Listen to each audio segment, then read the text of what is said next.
Kapoor family has a legacy of successful actors, but there was one Kapoor who was not as successful. Even though he was Prithvi Raj Kapoor's cousin, this actor was relegated to side roles and uncredited cameos for years. To know more, stay tuned and watch this video till the end. The Kapoor family has been called everything from the first family of Indian cinema to the Barrymores of Bollywood.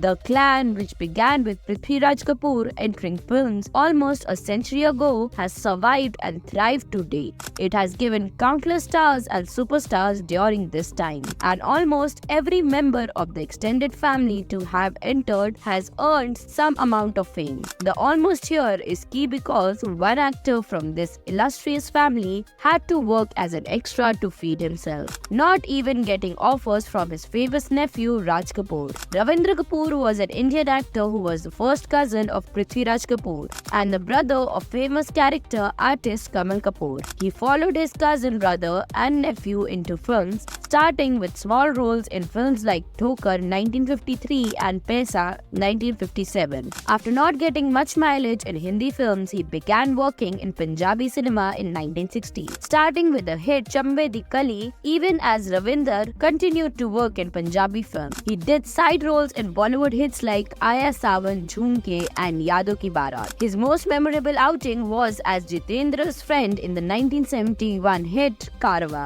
But by the 1980s, Ravindra Kapoor had been reduced to bit roles and uncredited appearance in big films such as Manzil Manzil, The Burning Train and Qayamat Se Qayamat Tak. Often his roles were so minuscule that his characters did not even have names. Ravindra Kapoor is perhaps one of the only Kapoor family actors who has worked for this long and has never worked in a film by RK Films, Raj Kapoor's production company. His brother Kamal Kapoor worked in a few RK productions including Aag, but Ravindra had no such luck. However, neither he nor any other member of the family ever spoke about the reason behind this. Later in his career, Ravindra Kapoor was often confused with Punjabi actor named Ravinder Kapoor, also known as Goga Kapoor. The latter was famous for his appearances in films and TV shows like Shakti, Shahenshah, Kabhi Haan Kabhi Na, Bunyad and Mahabharat. Ravindra, however, never ventured into television. He quietly quit cinema in the late 1980s, a couple of years before his death. His last release was the 1991 film Benam Badshah. Well, what do you think about Kapoor family and their legacy in Bollywood? Do let us know your views in the comment section below, and for more such latest updates, do follow our page.